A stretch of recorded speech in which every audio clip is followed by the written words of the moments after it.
Welcome to Atheist Bulletin. I am Dr. Samaram, Atheist Center, Vijayawada. I am Pramila, Atheist Center, Vijayawada. ముఖ్యాంశాలు ప్రజాస్వామికం అసలైన ప్రజాస్వామికంగా రూపొందలేక విఫలం అవ్వడానికి నాస్తికత్వాన్ని అవలంబించకపోవడమే కారణం. ప్రముఖ నాస్తికులు గోరా. సైన్స్ ముఖ్యం, మౌఢ్యం కాదు. మౌఢ్యం సైన్స్ ప్రగతికి, సమాజ ప్రగతికి అవరోధం. లైట్నింగ్ రాడ్ కనుగొని మానవాళికి మహోపకారం చేసిన ప్రఖ్యాత శాస్త్రవేత్త బెంజమిన్ ఫ్రాంక్లిన్. నాగుల చవితికి పాముల పుట్టలో పాలు పోయడం ఒట్టి మూఢనమ్మకమే. పాములు అసలు పాలు త్రాగవు. పాలు పాముకి విషం. డాక్టర్ సమరం. 2024 ఎన్నికల్లో పోలింగ్ శాతం పెరగడం ప్రజాస్వామ్య మనుగడకి కొత్త ఊపిరి. డాక్టర్ సమరం. ఎన్లైట్, ఇగ్నైట్, ఎంథ్యూస్తో ఆవిర్భవించిన గోరా టెక్నోహబ్ నేటి విద్యార్థులని, రాబో తరం సైంటిస్టులని తీర్చిదిద్దడంలో తనదంటూ ఒక ప్రత్యేకతని చాటుకుంటోంది. సమరం యూట్యూబ్ ఛానల్స్లో గ్రూప్ సర్వీస్ ఎగ్జామినేషన్కి ప్రిపేర్ అయ్యే వాళ్ళకి ఎంతో ఉపయోగకరమైన మెటీరియల్ను అందిస్తున్న గోరా భవిత ఛానల్ నేడే సబ్స్క్రైబ్ చేయండి. ముఖ్యాంశాలు చూశారు కదా, ఇక వివరాల్లోకి వెళ్దాం. డాక్టర్ గారు, ప్రజాస్వామికం అసలైన ప్రజాస్వామికంగా రూపొందలేక విఫలం అవడానికి నాస్తికత్వాన్ని అవలంబించకపోవడమే కారణం అన్న గోరా గారి మాటలను కాస్త వివరించండి. అవునమ్మా, నిజం. ప్రజాస్వామికం అంటే ఏంటి? ప్రజల చేత, ప్రజల కొరకు, ప్రజల పాలన. డెమోక్రసీ, ప్రజల పాలన. అది ఇప్పుడు నిజం. ప్రజల పాలన అంటే ప్రజలందరూ దాంట్లో భాగస్వాములుగా ఉండాలి. ప్రజలందరూ భాగస్వామ్యం దాంట్లో కనబడాలి. ప్రజల వాక్కు, ప్రజల వాయిస్సు అంతా దాన్ని వినపడాలి. ప్రజల ప్రకారంగానే జరుగుతున్న, ప్రజల ఆకాంక్షల ప్రకారం, వాళ్ళకి సంబంధించిన వాళ్ళకున్న నీడ్స్ ప్రకారంగా ప్రజాస్వామ్యం ఉండాలి. కానీ అలా ఉందా? దీనికి కారణం కేవలం ప్రజల్లో ఉన్నటువంటి ఆస్తిక దృక్పథం. డౌట్ లేదు, దాని సందేహం లేదు. గొరగజు కరెక్ట్. ప్రజాస్వామ్యం ప్రజల సమస్యలు పరిష్కరించడంలో విఫలమైంది అంటే ప్రజల్లో ఆస్తి దృక్పథం ఇంకా వదలకుండా వెంటాడమే కారణం. నిజం. ఎందుకంటే ప్రజాస్వామికంలో మనం ఏం చెప్పుకున్నాం? ప్రజల చేత, ప్రజల కొరకు, ప్రజల పాలన అన్నాం. ప్రజలు వాళ్ళ ప్రజలను పంపించుకుంటారు. ఆ ప్రజలు పరిపాలన సౌలభ్యం కోసం ఆ రాష్ట్రం అయితే ముఖ్యమంత్రి అంటారు, అక్కడ దేశం అయితే ప్రధానమంత్రిని పెట్టుకుంటారు, మంత్రులను పెట్టుకున్నారు. అందరూ దాంట్లో భాగస్వామ్యులే. ప్రజలందరూ ఎవరి దగ్గర అందరూ కూడా దీంట్లో భాగస్వాములే. కానీ ఏం జరుగుతుంది? ప్రజల భాగస్వామ్యం లేదు. ఎవరైతే ఎన్నుకున్నారో ఆ ప్రతినిధులు, మంత్రులుగానే కానివ్వండి, ముఖ్యమంత్రిగా కానివ్వండి, లేదా పదవులు అలంకరించరండి, ఆ పదవుల్లో వాళ్ళు పూర్తిగా మేమే దీనికి అధిపతులం, మేమే పాలకులం, మాకే సర్వాధికారాలు ఉన్నాయి. దగ్గర ప్రజలందరూ కూడా తక్కువే. కానీ ప్రజాస్వామ్యంలా కాదు కదా. ప్రజాస్వామికంలో ప్రజలు యజమానులు, ప్రజాప్రతినిధులు, మంత్రులు, ముఖ్యమంత్రులు, ప్రధానమంత్రులు అందరూ కూడా ప్రజలకి సంబంధించిన సేవకులు లేదా నౌకర్లు. ప్రజలు యజమానులు. ఎందుకంటే ప్రజలు వీళ్ళని వాళ్ళ అవసరాల కోసం, పాలన చేయడం కోసం అని పెట్టుకున్నారు. కానీ రివర్స్ అయిపోయింది ఇక్కడ. ఎవరినైతే ఎన్నుకున్నారో ఆ ఎన్నుకున్న వాళ్ళు ప్రజల సౌలభ్యం కోసం, ప్రజల కోసం, వాళ్ళకి అవసరాలు తీర్చడం కోసం పెట్టుకుంటే వీళ్ళందరూ మాత్రం ఆడంబరాల్లో మునిగిపు తేలుతూ, ప్రజలు మర్చిపోతూ, వాళ్ళ పదవుల్లో బాగా ఏదో గౌరవం పొందుతూ, ప్రజలు పదవే చాలా గొప్పగా అనుకుంటూ, ఆ పదవి పెట్టి వెంటాడుతూ, వేలాడుతూ ప్రజలు మర్చిపోతున్నారు. ప్రజాస్వామ్యం ఇప్పుడు ఒక యజమాని ఉంటాడు, లేదా ఒక ఫ్యాక్టరీ వర్క్ లీడర్ ఉంటాడు, ఒక అధిపతి ఉంటాడు. అక్కడ వాళ్ళకి నౌకర్లు పెట్టుకుంటాడు. వాళ్ళు దేనికి పని చేయడం కోసం. కానీ ఆ నౌకర్లే రివర్స్ అయిపోతే ఆ రకమైన ప్రజాప్రతినిధుల్ని ప్రజలు ఎన్నుకున్నారు, వీళ్ళు యజమానులు. కానీ ప్రజాస్వామికంలో చివరికి ఏంటంటే ఎన్నుకోబడ్డ వాళ్ళు యజమానులు అయిపోయారు, వీళ్ళందరూ వాళ్ళకి సేవ చేసే వాళ్ళకి మిగిలిపోయారు. ఈ కారణం మరి ఎందుకు ఊరుకుంటున్నారు? వీళ్ళకి ఏం చేయగలం? మనం ఎత్తు మాత్రం వాళ్ళు పదవుల్లో కూర్చున్నారు కనుక వాళ్ళు గొప్పవాళ్ళు. ఎందుకు అలా కాదే? పదవుల్లో కూర్చోబెట్టిన మాత్రం గొప్పవాళ్ళు అవ్వలేదు. వాళ్ళు వీళ్ళ సేవకులు, ప్రజల యజమానులు, మంత్రులు, వీళ్ళందరూ కూడా వీళ్ళకి సేవకులు. మర్చిపోయారు. దీనికి ఎందుకని భావం ఉంది? ప్రజలు ఎందుకు ఊరుకుంటున్నారు, నిస్సాయంగా ఎందుకు ఉంటున్నారంటే వాళ్ళలో ఆస్తిక ప్రవృత్తి. ఆస్తికత్వంలో ఎవడో చేస్తారు, ఏదో చేస్తారు అనుకుంటూ వేడుకోలు, ప్రార్థించరాదు. దేవుడా నాకు ఇచ్చేయి, ఇలా చేయి, ప్రతిదీని ప్రార్థించడం, వేడుకోవడం అంతే ఉంటుంది ఆస్తిక ప్రవృత్తిలో. నాస్తిక ప్రవృత్తి అలా కాదు. వేడుకోలు, ప్రార్థించడం లేదు సమానం. గాంధీ గారు స్వాతంత్ర్యం కోసం పోరాడారు. భారతీయులందరూ ఒక తాటి మీద తీసుకొచ్చారు. ఆయన మన దేశం ప్రజాస్వామిక దేశం అని సంతోషించాడు. ఇది ప్రజల పాలన, ప్రజల కోసం పాలన, ప్రజల యజమానులు, వీళ్ళందరూ ప్రతినిధులు వాళ్ళకి సేవకుల కింద ఉంటారు అని ఆయన ఆశించాడు. ఇంకా పైగా ఏం చేశారంటే ప్రజాస్వామికంలో ప్రజల చేతిలో 2 ఆయుధాలు ఉన్నాయన్నారు గాంధీ గారు. ఏంటి? ఒకటి ఓటు, రెండోది సత్యాగ్రహం. ఓటు ద్వారా తనకు కావలసినటువంటి అభ్యర్థుల్ని ప్రతినిధుల్ని ఎన్నుకుంటారు. ఓటు ద్వారా సరైన వ్యక్తుల్ని ఎన్నుకుంటారు.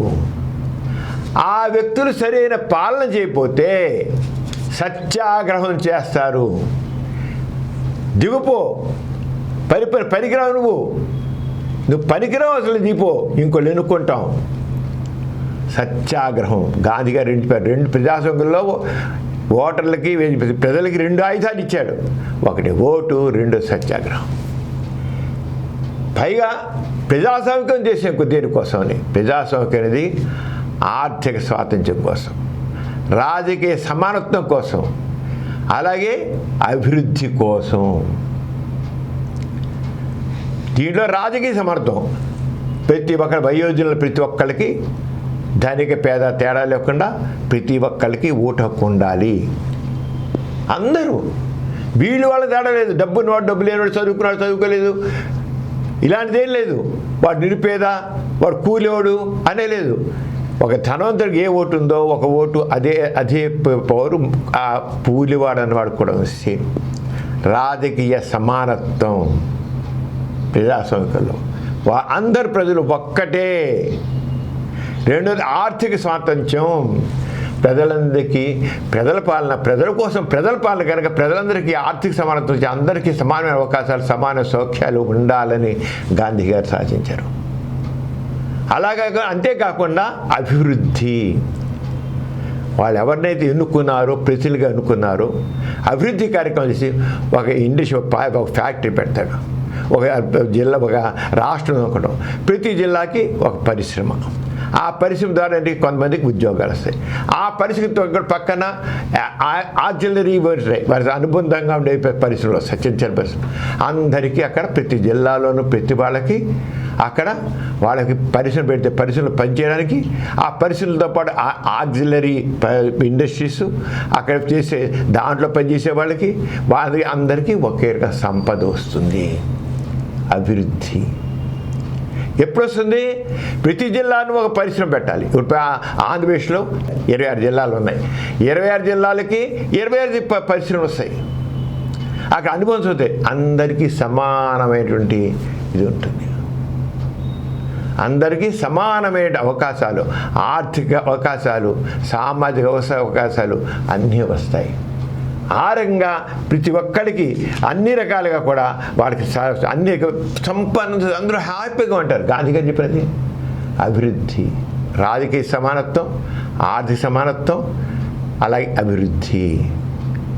గాంధీ కలలు గన్న భారతదేశం అది. కానీ ఏమిటైపోయింది? ప్రజలు నిమిత్త మాతులైపోయారు. ఎన్నుకోబడ్డ తర్వాత ప్రజల్ని మర్చిపోయారు. కారణం ఏంటి? ప్రజల్లో ఉన్న ఆస్తిక పెరుగుదాం. గాంధీ గారు ఏం చెప్పారు? నువ్వు ఓటు వేయడంతో సరిపోలేదు, నువ్వు వాళ్ళని కంట్రోల్ చేయి. కంట్రోల్ ది గవర్నమెంట్ని, ప్రభుత్వాన్ని కంట్రోల్ చేయి. నీవు అనుకున్నట్లు చేయించుకో. నువ్వు పవర్ఫుల్ మ్యాన్, నువ్వే యజమానివి. అసలు ప్రజాస్వామ్యం యొక్క ప్రధాన సూత్రం అదే. ప్రజలు యజమానులు, ప్రభుత్వంలో ఉన్నవాళ్ళు, ప్రభుత్వ అధికారులు అందరూ కూడా ప్రజలకి సేవకులు. దీన్ని ఎవ్వరు కాదనలేడు. మన రాజ్యాంగం ప్రకారం కూడా అంతే. ప్రెసిడెంట్ ఆఫ్ ఇండియా ఒక లెటర్ రాయాల కింద యువర్ సర్వెంట్ అని పెట్టాల్సిందే. ప్రధానమంత్రి యువర్ సర్వెంట్ అని కింద సంతకం పెట్టి పెట్టాల్సిందే. Because they are servants to people, the citizens of India. కానీ ఏంటైంది? వీళ్ళలోన ఆస్తిక ప్రవృత్తి వల్ల ప్రజాస్వామికవంతంగా అయిపోయింది. అంతేకాకుండా ఇక ప్రజలకు ఇప్పుడు ఏంటి అయిపోయినట్టు ఎప్పుడు వీళ్ళు అయిపోయారో ప్రజలు ఓటులో తిరిగకుండా పోయింది. ఓటు వేస్తే ఎంత, వేయిపోతే ఎంత, మన మాటకి వీళ్ళు చెల్లుబాటు ఉంటేగా. నెగ్గారు వెళ్ళిపోయారు. ఇంక వాళ్ళ పబ్బం గడుపుకుంటున్నాం. మనం చేయగలం నిమిత్తం మాత్రం. గాంధీ గారు చెప్పారు, నువ్వు ఎన్నుకున్న ప్రతినిధులు నువ్వు వాళ్ళు సరిగా చేయబోతే సత్యాగ్రహం చెయ్యి, సహాయ నిరాకరణ చెయ్యి వాళ్ళకి. అప్పుడు మా స్వాతంత్ర్యం బ్రిటిష్ వాళ్ళు చేశారు, సత్యాగ్రహం చేశారు. సహాయ నిరాకరణ, పన్నులు కట్టొద్దు అన్నాడు. పన్నులు కట్టుకుని ఎక్కడ చెప్తే ప్రభుత్వం ఎక్కడ నడిస్తే చివరికి బ్రిటిష్ సామ్రాజ్యం తోక ముడిచిపోయారు గాంధీ గారు. అలాగే ఈ మంత్రులు, ఈ ప్రజాప్రతినిధులు, ఈ ప్రభుత్వాధికారులందరూ కూడా మనం సహాయం చేస్తే నువ్వు సరిగ్గా లేవు కనుక చేయమంటే ఏం చేస్తారు? దిగొస్తారు కదా. కానీ ఎందుకు చేయట్లేదు? ప్రజల్లో మన నిమిత్త మాత్రులు మనం ఏం చేయగలం? మనకేం శక్తి ఉంది? వాళ్ళ దయ ఉంటేనే మనం ఇలా అవుతాం అనుకుంటారు. దయ ఉంటేనే. ఎక్కడ వచ్చిందంతా? ఆస్తిక ప్రవృత్తి. మనిషిలో ఆస్తి ప్రవృత్తి మనిషిని బానిస ప్రవృత్తి తీసుకొస్తుంది. ఆస్తిక ప్రవృత్తి మనిషిలో బానిస ప్రవృత్తిని తీసుకొస్తుంది. ఆస్తికత్వం మనిషిలో బానిసత్వాన్ని తీసుకొస్తుంది, బానిస ప్రవృత్తిని తీసుకొస్తుంది. అందుకనే మన స్వాతంత్ర్యం 70 సంవత్సరాలైనా ఇప్పటికీ ఆ బానిస ప్రవృత్తిని బట్టే సర్వెంట్స్, ఎవరైతే ప్రజలు ఎన్నుకున్నారు, సేవకులు ఎంజాయ్ చేస్తున్నారు. అసలు యజమానులు చాలా బాధలతో ఉన్నారు. అంచేత ప్రజాస్వామ్యంలో ఫ్రెంచ్ విప్లవం వచ్చింది. ఫ్రెంచ్ విప్లవం అప్పుడు కూడా రాజులు వాళ్ళు ప్రజల్ని ఇబ్బంది పెట్టారు, వాళ్ళు పబ్బాలు కట్టుకున్నారు. అప్పుడు ఫ్రెంచ్ రూసో కానీ వాళ్ళు కానీ వీళ్ళని ఏం చేశారంటే, నో, వీళ్ళెవరు మనం పాలించడానికి? వాళ్ళు మనం దోచుకుంటున్నారు, మన శ్రమను దోచుకుంటున్నారు, మన సంపద దోచుకుంటున్నారు. వాళ్ళు కాదు, మన ప్రభుత్వం మనమే నడుపుకోవాలి అని చెప్పి ఫ్రెంచ్ విప్లవంలో రెవల్యూషన్ తీసుకొచ్చారు. ఫ్రెంచ్ విప్లవం అయితే అంత ఫ్రెంచ్ విప్లవంలో కూడా చివరికి విఫలం అయిపోయింది. వాళ్ళు ఇంత ఇదిగా ఎలా అయితే గాంధీ గారు ప్రజాస్వామ్యంలో ఓటు హక్కు ఉంది, సత్యాగ్రహం చేయి, సహాయ నిరాకరణ చేయి, నీ పనులు మాత్రం నువ్వు ఎట్టి పరిస్థితుల్లో కూడా హక్కును కోల్పోకూడదు, నువ్వే యజమాని అని గాంధీ గారు చెప్పినప్పటికీ మరి వీళ్ళందరూ ఆస్తిక ప్రవృత్తి వల్ల, ఆస్తిక భావజాలం వల్ల అదే ఘోరంగా చెప్పింది. గాంధీ చెప్పినట్లుగా ప్రజల చేతిలో 2 ఆయుధాలు: ఓటు హక్కు, రెండోది సహాయ నిరాకరణ, సత్యాగ్రహం. ఎందుకు చేయలేకపోతున్నారు? నాస్తిక ధోరణి మీలో లేక, నాస్తిక చైతన్యం మీలో లేకపోబట్టి. నాస్తిక చైతన్యం కావాలి. ప్రజాస్వామిక సక్సెస్ కావాలంటే నాస్తిక చైతన్యం కావాలి.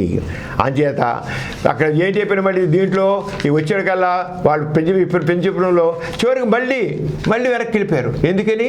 అక్కడున్న రాజులు వాళ్ళు మళ్ళీ వీళ్ళందరూ మభ్య పెట్టేసేసి, మీరేం చేయగలరు? మీరేం చేయలేరు.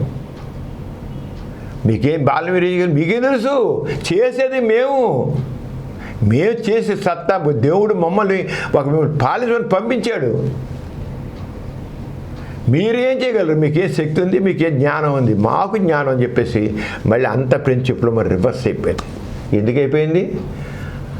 వాళ్ళు ప్రజాస్వామ్యం కోసం పోరాడి వాళ్ళు విప్లవం సృష్టించి విప్లవం ద్వారా చేశారు. కానీ నాస్తిక చైతన్యాన్ని ఫ్రెంచ్ విప్లవంలో ఉన్నప్పుడు వాళ్ళు తీసుకురాలి.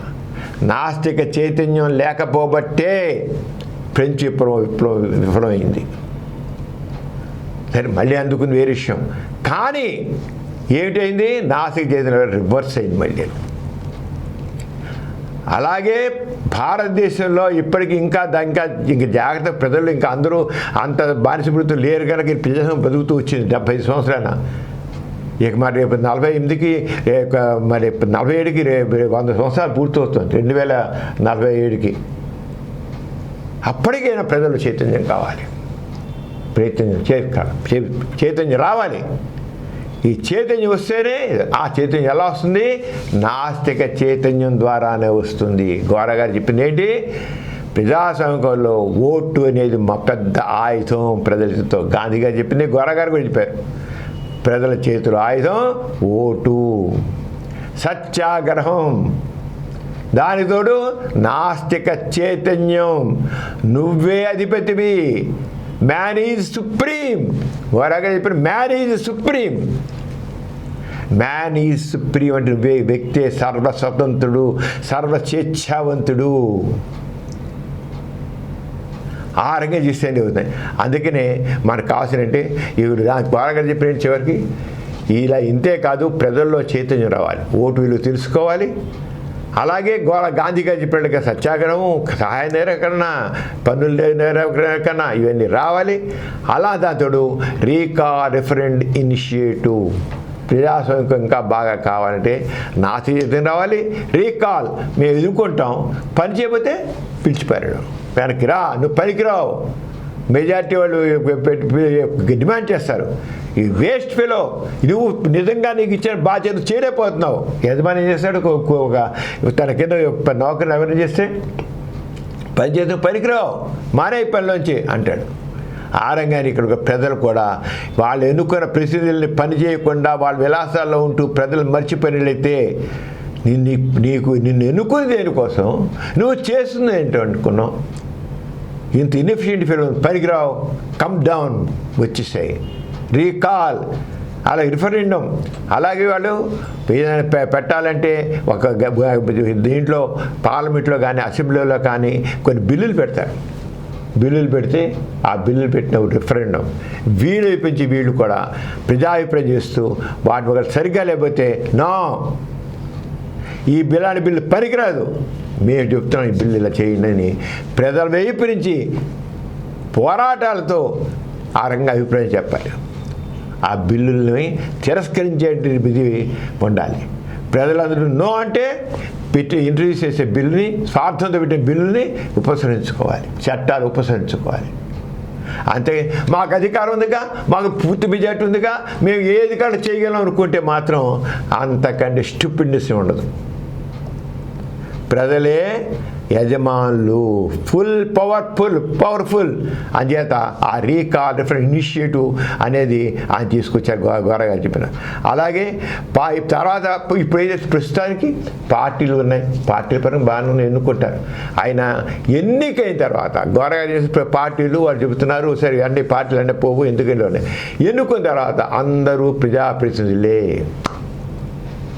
అందరు ప్రజాప్రతినిధులే.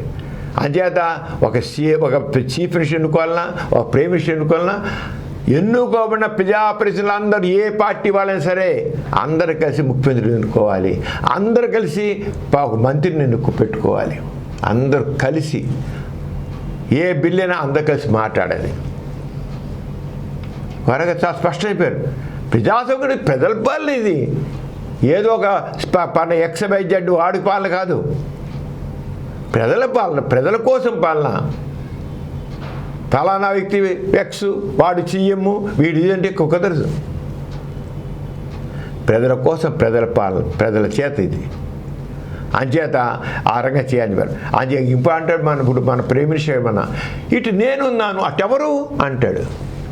ఇటు నేను అటెవరు? ప్రజాస్వామ్యం మార్చాలి తప్పు. ప్రజాస్వామ్యం ప్రజల స్వామ్యం కానీ వ్యక్తి స్వామ్యం కాదు. మోడీ గారు మాటికి ఇటు నేను ఉన్నాను ఎవరు ఉన్నారని ఆ కాంగ్రెస్ కూటమి వాళ్ళని ఎద్దేవా చేస్తాడు. మీకెవరు నాయకుడు? This is wrong. ప్రజాస్వామ్యంలో ఇటువంటి మాట తప్పు. ఘోరాలు చేశారు. ప్రైమ్ మినిస్టర్ని పార్లమెంట్కైనా పార్లమెంట్ మెంబర్స్ అందరూ కలిసి ఎన్నుకోవాల్సిందే. ప్రతి దాంట్లో కూడా పార్లమెంట్లో ఈ పార్టీలు ఆ పార్టీలు సంబంధం లేదు. మెజార్టీ మెంబర్స్ అందరూ ఏ బిల్లుని పాస్ చేసే అంతగా అధికార పార్టీ ఓటు వేసేసుకుని అయిపోయింది. కుదరదు. ప్రతి దాంట్లో అందరూ భాగస్వామ్యం కావాల్సిందే. అందరూ భాగస్వామ్యం కలిసి అన్ని పార్టీలు చేసినాయి. అంతేగాని ప్రతిపక్షం తొక్కేసి కొద్దిగా అధికార మెజార్టీ వచ్చింది కదని చెప్పేసి మెజార్టీ పార్టీ వాడు పబ్బం గడుపుకోవడం కుదరదు. వాడు ఇష్టం పార్టీ బిల్లు పెట్టడం వీల్లేదు. వరగా చాలా స్పష్టంగా చెప్పారు. పార్టీలు ఎందుకు పెట్టుకున్న నిదానంగా పార్టీలు పోవాలి. అందరూ కూడా ప్రజలుగా ఎన్నుకోబడాలి. అందరూ కలిసి చేయాలి. ఇప్పుడు గ్రామాల స్థాయిలో వాళ్ళు చేయట్లేదా? ఎన్ని సంస్థలు అందరు కలిసి చేయట్లేదా? అక్కడ పార్టీలు ఉన్నాయి. ఎన్నో రకాల సంఘాలు ఉన్నాయి. అందరు కలిసి చేయట్లేదా? మెజార్టీ మెంబర్స్ చేయట్లేదా? అలా చేయి. అంటే పార్టీ తత్వం పోవాలి. ప్రజాదృక్పథం కావాలి. గొరగ చాలా స్పష్టంగా చెప్పారు. అలాగే వీరేమన్నా గ్రామ స్థాయి నుంచి కూడా ఈ రకమైనటువంటి అసలైన సిసలైన ప్రజాస్వామ్య వ్యవస్థ రావాలి. దీనికంతటికీ కావాల్సిన ఏంటంటే నాస్తిక చైతన్యం లేకపోతే మళ్ళీ మామూలుగా ఫ్రెంచ్ విప్లవం ఎలా అయిందో ఆ రకంగానే అవుతుంది. అంచేత నాస్తిక చైతన్యం ప్రజలు యజమానులు సీఎంలు మెంబర్స్ టెక్నాలజీ మంత్రులు అందరూ కూడా నౌకర్లు. ఎవరికి? ప్రజలకి నౌకర్లు. ప్రజల యజమానులు మంత్రులు ముఖ్యమంత్రులు వీళ్ళందరూ ప్రజలకి నౌకర్లు లేదా సేవకులు. కానీ నిజమే ప్రజలు సేవ చేయడానికి వచ్చారంతే. కానీ రివర్స్ అయిపోయింది. ఎందుకని? ప్రజల్లో ఉన్న ఆస్తిక దృక్పథం వల్ల అయిపోయింది. అంచేత నాస్తిక చైతన్యం వస్తేనే ప్రజాస్వామ్యం చక్కగా జరుగుతుంది. అదే సక్సెస్ అవుతుంది. ప్రజాస్వామ్యం విఫలమవడానికి కారణం కేవలం ఆస్తిక ప్రవృత్తి మనుషుల్లో ఇంకా వెంటాడుతూ ఉండబట్టే. వేడుకోలు ప్రార్థించడం ఎవడో చేస్తారనుకోవడం కాదు. అసలు వాళ్ళే తన శక్తి దీనికి కూడా ఉంది. అందుకనే ఓటు విలువ తెలుసుకోవాలి. ఓటర్ తన విలువ తెలుసుకోవాలి. ఓటు విలువ తెలుసుకోవాలి. ఓటర్ ప్రజాస్వామ్యంలో తన విలువ తెలుసుకోవాలి. తానే యజమాని. తన భాగస్వామ్యం తప్పకుండా ఉండాలి. అది ఘోరగా చెప్పింది.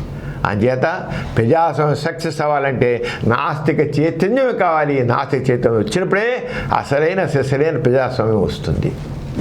డాక్టర్ గారు, మన ప్రతి బులెటిన్లో సామాజిక పురోభివృద్ధికి మానవ కళ్యాణానికి తోడ్పడిన ఒక ప్రముఖ మహనీయుని గురించి చెప్పుకుంటున్నాం కదా, ఈసారి ఎవరి గురించి చెబుతున్నారు?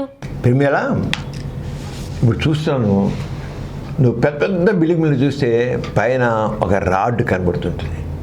చర్చిల మీద కూడా రాడ్ కనబడుతుంది. టెంపుల్స్ మీద రాడ్ కనబడుతుంది. ఎత్తైన వాటన్నిటిలో ఒక రాడ్ కనబడుతుంది. అవి ఏంటంటే లైట్నింగ్ రాడ్ అంటారు. మన పిడుగులు పడ్డాయి, చనిపోయారు అని పేపర్లు చూస్తుంటాం. పిడుగు పడిందని అంటే ఆ మెరుపులు అని వచ్చినప్పుడు మెరుపులు ఎంతో విద్యుత్తుంటుంది. అదేం చేసంటే ఆ చెట్టు ఎత్తిన వాటి ఉండగా అక్కడ వచ్చి అక్కడ తాకుతుంది. తాకగానే అక్కడ ఉన్న వాళ్ళందరికీ కరెంట్ షాక్ కొట్టేటవి పడిపోయి చనిపోవడం, లేకపోతే బిల్డింగ్ కూలిపోవడం. ఎంత కెపాసిటీ ఉంటుందంటే మెరుపులు విద్యుత్ కెపాసిటీ పవర్ ఉంటుందంటే ఒక్కోసారి ఒక ఇల్లు పాకలాంటి తగలిపోతాయి, చెట్టు తగలిపోతాయి, బిల్డింగ్ అయితే కూలబడిపోతుంది అన్నమాట. అంత ఇదిగా ఉంటాయి. చాలా పవర్, విద్యుత్ పవర్ ఉన్నంత అంటుకుపోతుంది లోపల ఆ పవర్కి.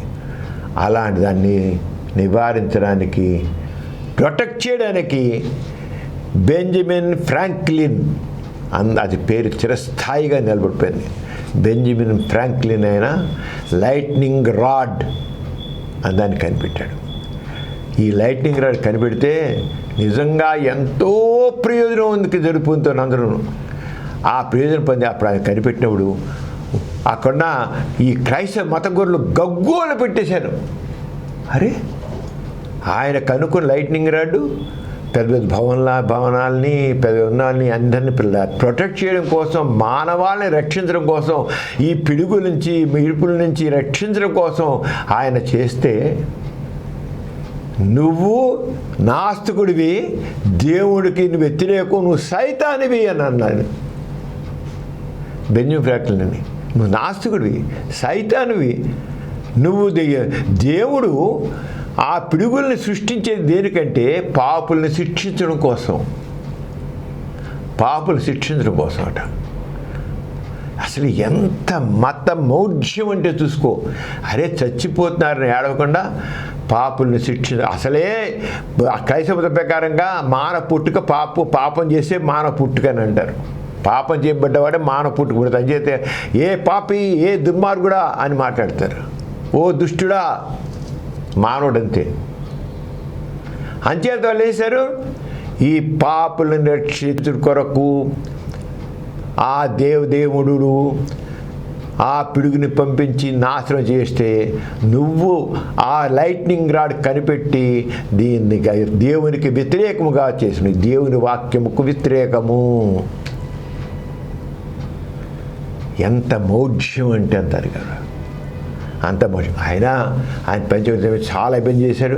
బెంజమిన్ ఫ్రాంక్లిన్ రకమైన మాట ఒక్కడికి చేసే గగ్గోలు పెట్టేశారు అతను. ఈ ప్రపంచంలో పాపాలు చేసేవారిని, దుర్మార్గుల్ని శిక్షించడానికి దేవుడు పిడుగులు పంపి వారి ఆస్తిని ధ్వంసరిస్తున్నాడని క్రైస్తవ గురువుల వాదన. కానీ ఎక్కడ బెంజమిన్ ఫ్రాంక్లిన్ కొద్దిగా కూడా దెంగలేదు. ఇంకా పైగా అంటే భూకంపాలు, పిడుగులు వంటివి అన్నీ పాపులను శిక్షించడానికి దేవుడు ఉపయోగించే మార్గాల్ని అమెరికాలో బోస్టన్లో మత గురువు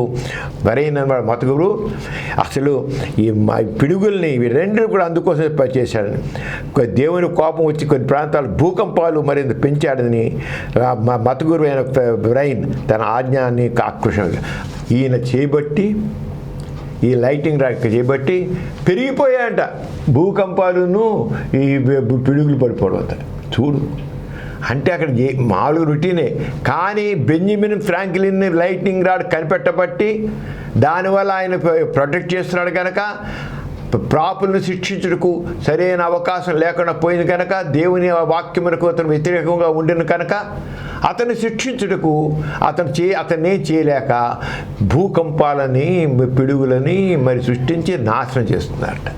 వీడు సైతాన్ కదా అని చేసి లొంగట్ల దేవుడికి. అసలు ఎంత మూర్ఖత్వం జనాల్లో ఎలా పూసారు. అయినా సరే అతను ఏం చేయలేదు. చివరికి ఇలా మాట్లాడిన వాళ్ళే ఆ లైట్నింగ్ రాడ్ యొక్క గొప్పతనాన్ని గుర్తించి చర్చిల మీద పెట్టుకున్నారు ముందు లైట్నింగ్ రాడ్. ఏదైతే దేవుని వాక్యమునకు వ్యతిరేకంగా చేసినో దానికి ఆయన వాళ్ళు వెంటనే వాళ్ళే పెట్టుకున్నారు. అంటే ఏదైనా సరే మొట్టమొదటిలో ఏదైనా చేస్తే ఉన్నదాన్ని చేస్తుంటే సైన్స్ని అడుగున వ్యతిరేకించారమ్మా. సైంటిస్టులు అడుగున వ్యతిరేకించారు. గెలీలోని శిక్షించారు, న్యూటన్ చెప్పి చేశారు, అందరినీ పెద్దవాడు. సోక్రటీస్ ఏమో విషయం చంపారు. ఏం చేసి సోక్రటీస్ ప్రశ్నించు, ఎందుకు, ఏమిటి, ఎలా, అంతే. సోక్రటీస్ చెప్పిన ఏం లేదు, పెద్దాన్ని ప్రశ్నించు, ఎందుకు, ఏమిటి, అలా మూడే నేర్పాడు సోక్రటీస్. ఇలా బ్లైండ్కి ఏమి నమ్మకం. సోక్రటీస్ విషయం చంపారు. అంటే మత మౌఢ్యం ఎంత ఉంటుంది, ఎంత ఇదిగా ఉంటుంది. అంచేత చివరికి అది ఈ బ్రైన్ లాంటి వాడు చెప్పినట్టు పాపం పెరిగినప్పుడు దేవుడు శిక్షించిన పిడుగులు సాధనంగా వినియోగించినట్లయితే ఆ పవిత్ర మత భవనాలపైన లైటింగ్ రాడ్ని బిగించారే ఎందుకని అని అడిగాడు. బ్రైన్ చెప్పిన ప్రకారంగా అయితే మరి చేయకూడదు కదా, ఎందుకు బిగించారని అప్పుడే ప్రశ్నించాడు ఆయన. అమెరికాలో బోస్టన్ పట్టణంలో ఈ బెంజమిన్ ఫ్రాంక్లిన్ 1506 జనవరి 17 జన్మించారు. ఈయన 16 జనవరి 17 17 మంది పిల్లలు ఉన్నారు. వాళ్ళ నాన్నగారికి 17 పిల్లలు. ఆ 17 పిల్లల కుటుంబంలో ఈయన 14వ వాడు. బెంజమిన్ ఫ్రాంక్లిన్ 14వ వాడు. ఆ రోజుల్లో పిల్లల్ని నిరోధన లేదు కదా, అంచేత అది చాలా పేదరికం ఉండి స్కూల్ ఫీజు కూడా కట్టలేక అతన్ని 10వ ఏటి స్కూల్ మార్పించేసి తండ్రి తన పనిలో పెట్టారు. తండ్రితో కలిసి కొన్నాళ్ళ పాటు కొవ్వొత్తులు తయారు చేశాడు. అది నచ్చక ప్రింటింగ్ ప్రెస్ చేసి తీరిక సమయాల్లో కష్టపడి చదువుకున్నాడు. ఈ విధంగా చేసి చివరికి ఎలా అయితే ఆయన చాలా తన స్వయం కృషి మీద చదువుకుని చక్కగా చేశాడనమాట. ఆయన 40 ఏట వ్యాపారం చేశాడు. కొంత మళ్ళీ పేదవాడు కదా, వ్యాపారం చేసుకుంటూ సైన్స్ పని చేసుకుంటూ వ్యాపారం చేశాడు. ఇక 42 ఏట వ్యాపారం వదిలేసి సైన్స్ పరిస్థితి పూర్తిగా సమయాన్ని వినియోగించాడు. అమెరికన్ ఫిలసాఫికల్ సొసైటీని స్థాపించాడు. ఫిలసాఫికల్ సొసైటీ అని చెప్పేసి దాంట్లో ఆయన చేశాడు. ఎలక్ట్రోస్టాటిక్స్లో చాలా కృషి చేశాడు. విశ్వవిఖ్యాతి చెందాడు. ఇంగ్లాండ్లోని ఆక్స్ఫర్డ్, సెయింట్ ఆండ్రూస్ యూనివర్సిటీలు అతని సైన్స్ పరిస్థితులకు పరిశీలించి డాక్టరేట్ ఇచ్చి గౌరవించాయి. అతను చేసిన దానికి డాక్టరేట్ ఇచ్చాయి నేను. అలాగే ఆండ్రూస్ యూనివర్సిటీ అతనికి సైన్స్ పద్ధతులు పరిశీలించి డాక్టరేట్ ఇచ్చాయి. బ్రిటన్లో రాయల్ సొసైటీ సభ్యుడయ్యాడు. అమెరికా స్వాతంత్ర్య ఉద్యమంలో ముఖ్య పాత్ర వహించాడు. అప్పుడు అమెరికా ఉద్యమంలో స్వాతంత్ర ఉద్యమం జరిగింది అమెరికాలో, దాంట్లో ముఖ్య పాత్ర వహించాడు ఆయన. అలాగే ఇక ఫ్రాన్స్లో రాయబారి అయ్యాడు. ఫ్రాంక్లిన్ పెన్సిల్వేనియా యూనివర్సిటీని స్థాపించాడు. ఒక యూనివర్సిటీని స్థాపించాడు పెన్సిల్వేనియా ఫ్రాంక్లిన్ అక్కడ పెన్సిల్వేనియా యూనివర్సిటీ స్థాపించాడు. బానిసత్వం నిర్మూలనకు అమెరికా కాంగ్రెస్ సభ్యుడిగా కృషి చేశాడు. అప్పుడు రోజుల్లో బానిసత్వం చాలా ఎక్కువ, మనుషులు అమ్మేస్తుండేవాళ్ళు, తీసుకొచ్చే నీగులు అమ్మేస్తుంటారు. అలా చేసేది అంటే ఒక సైంటిస్ట్గానే కాకుండా సోషల్ రెవల్యూషన్, స్లేవరీకి వ్యతిరేకంగా పోరాడాడు, మూర్ఖత్వానికి మౌఢ్యానికి వ్యతిరేకంగా పోరాడాడు, స్వాతంత్ర్యం కోసం పోరాడాడు. అంచేత బానిస నిర్మూలనకు అమెరికా కాంగ్రెస్ కృషి చేశాడు. శాస్త్రవేత్తగా, విద్యావేత్తగా, రాజకీయ నాయకుడిగా మత మౌఢ్యంపై, మూఢనమ్మకాలపై రాజీలైన పోరాటం సుఖసాయి చేశాడు. అలాగే బెంజమిన్ ఫ్రాంక్లిన్ 1790లో మరణించారమ్మా. ఆయన చెప్పిన ముఖ్యంగా ఒకటే చెప్పేవాడు, సైన్స్ ముఖ్యం, మతం కాదు, మౌఢ్యం అని కాదు. సైన్స్ ముఖ్యం, మతం కాదు. సైన్స్ మౌఢ్యం మీద పోరాడుతుంది. అంటే సైన్సే ప్రధానం, మతం కాదని చాలా గట్టిగా చెప్పాడన్నమాట. అది మౌఢ్యం పనికిరాదు, సైన్స్ కావాలి, మతం పనికిరాదు, సైన్స్ కావాలి అని చెప్పేసి పోరాడిన గొప్ప బెంజమిన్ ఫ్రాంక్లిన్. ఆయన చనిపోయి ఈ రోజుకి ప్రతి ఎత్తైన భవనం మీద ఆ లైట్నింగ్ రాడ్ ఉంటుంది. ఎవడైతే పాపులను మరి అలా ఏం చేసి చర్చించడానికి పెట్టిందని ఇలా అడ్డుపడ్డాడు కదా, దేవుడి వాక్కుకు వ్యతిరేకంగా వ్యవహరించాడు కదా, అలా కాకుండా చివరికి అందరూ ఎవరైతే తిట్టారో వాళ్ళే చర్చలు ముందు పెట్టుకుని అదే లైటింగ్ రాడు. బెంజమిన్ ఫ్రాంక్లిన్ అంటే ఇంత ప్రతి వాళ్ళు కూడా ఈ మార్పు కోసం మొదట్లో ఎన్ని ఇబ్బందులు పడ్డారు, ఇంత దగ్గర ఇబ్బంది. గలీలో ఏం చేశాడు, తీసుకెళ్ళి జైలు యావజ్జీవ శిక్ష చేసి జైల్లో భరిశారు. ప్రతి ఒక్కరిని అలా చేశారు. మతం అనేది మౌఢ్యానికి ప్రతినిధి, గుర్తుంచుకోండి. మతం ఆనాడు ఈనాడు కూడా మతం అనేది మౌఢ్యానికి ప్రతినిధి, మూఢత్వానికి ప్రతినిధి, అభివృద్ధికి వ్యతిరేకం. మతం అనేది మతం ఏదో చెప్తారు గొప్పగా, మతం మాత్రం అభివృద్ధికి వ్యతిరేకం. మతం ఊడాలి, మతత్వం పనికిరాదు, నిరంతరం అభ్యుదయం కావాలి. అభ్యుదయంతోనే సమాజం ముందుకెళ్తుంది. ఎథిస్ట్ బులెటిన్లో చిన్న విరామం. మార్పు సహజం, ప్రగతి సుసాధ్యం, దాంతోనే అభ్యుదయం. అడవులలో ఉండే ఆది మానవుడు అభ్యుదయ పదాన పయనించి ఈనాడు అద్భుత సౌదాలలో హాయిగా జీవిస్తున్నాడు. ఆర్థిక రంగం, సామాజిక రంగం, వైజ్ఞానిక రంగం, విద్యారంగం, ఈ రంగం ఆ రంగం కాదు, అన్నిటిలోనూ ఎంతో ప్రగతి. మానవుని మేధస్సులో ఎంతో సృజనాత్మకత. అయినా ఇంకా సమాజంలో ఎన్నో అంతరాలు, అడ్డుగోడలు, ఎన్నో విభేదాలు, వైషమ్యాలు. సుఖాలెన్ని కలిగినా మానవత్వం మరుగున పడిందనిపిస్తుంది. మనం కోరేది సమసమాజం, అందుకు కావాలి అభ్యుదయ భావజాలం.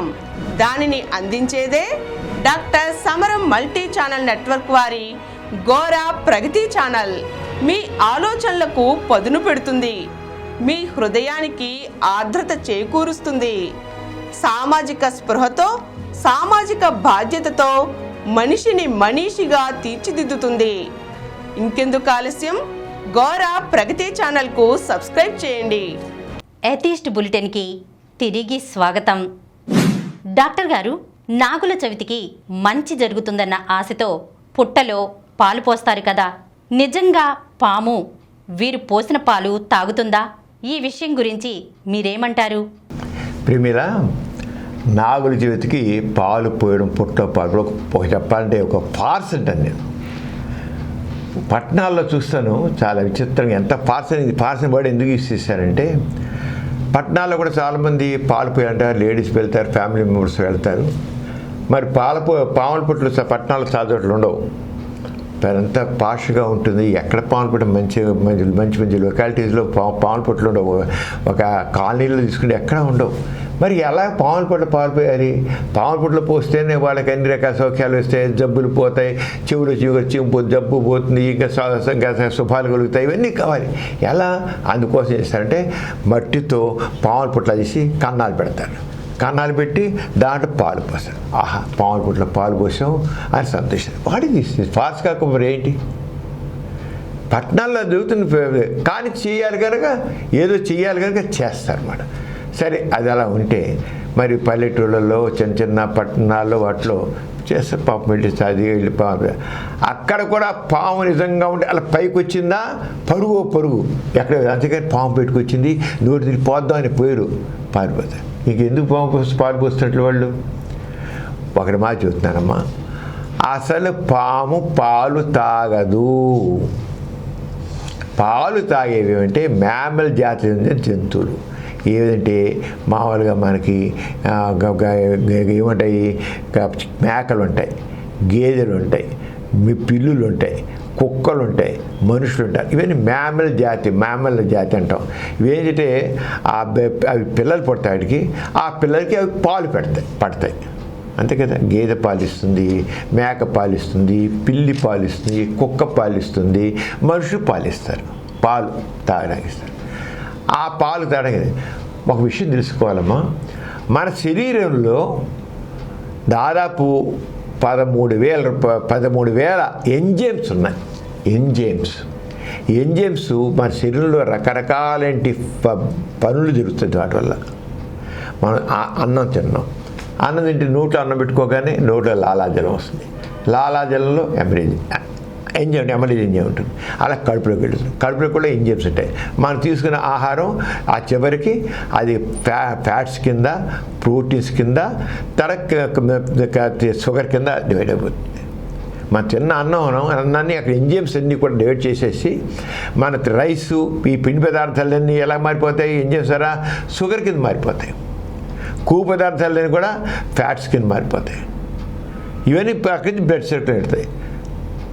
ప్రోటీన్స్ అని ఎమైనో యాసిడ్ కింద మారుతాయి. ఇవన్నీ ఎలా జరుగుతాయి? ఇవన్నీ మన స్టమక్లో, జీర్ణాశయం పేగులు ఉంటాయి కదా, పేగుల్లో ఇవన్నీ ఎంజైమ్స్ ఉంటాయి.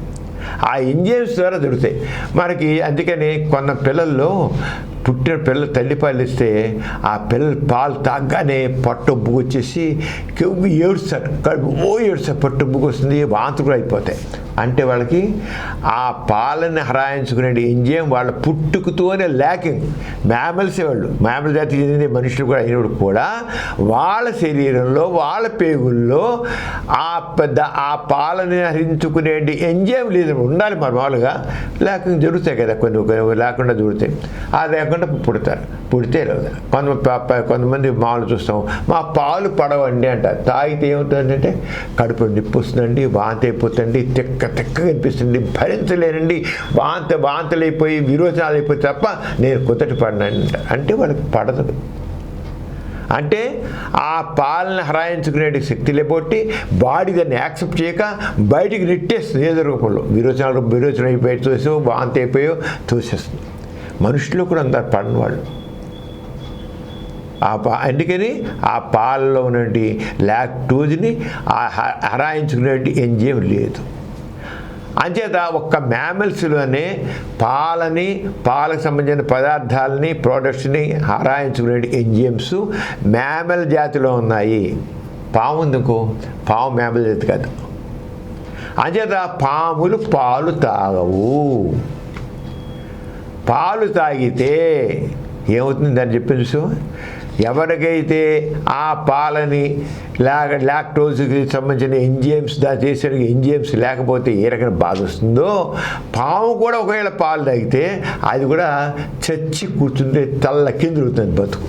అది చచ్చిన పాలు ముట్టుకోదండి. కానీ నాగుల చేతికి పుట్టలో పాలు పోస్తే అన్ని సుఖాలు లభ్యమవుతాయి, పాలు తాగితే మనకు అన్ని లాభాలు వస్తాయి అనుకుంటే పాలు తాగుతుంది సరే. పుట్టలో పోస్తే అన్ని మట్టిలోనే కలుస్తాయి. పాము తాగి ఎక్కడ వెళ్తాయి? వెళ్ళవు.